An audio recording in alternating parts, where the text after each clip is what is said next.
తెలంగాణలో నేటి నుంచి ఇంటర్ ప్రవేశాలు జరుగుతున్నాయి. జూన్ 1 నుంచి తరగతులు ప్రారంభమవుతాయి. షెడ్యూల్ విడుదల చేసింది ఇంటర్ బోర్డు.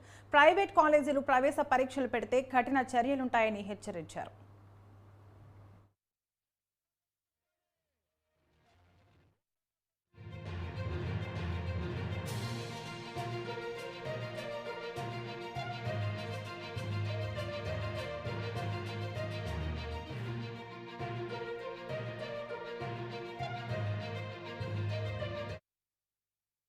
తెలంగాణలో నేటి నుంచి ఇంటర్ ప్రవేశాలు. జూన్ 1 నుంచి తరగతులు ప్రారంభమవుతాయి. షెడ్యూల్ విడుదల చేసిన ఇంటర్ బోర్డు ప్రైవేట్ కాలేజీలు ప్రవేశ పరీక్షలు పెడితే కఠిన చర్యలుంటాయని హెచ్చరిక.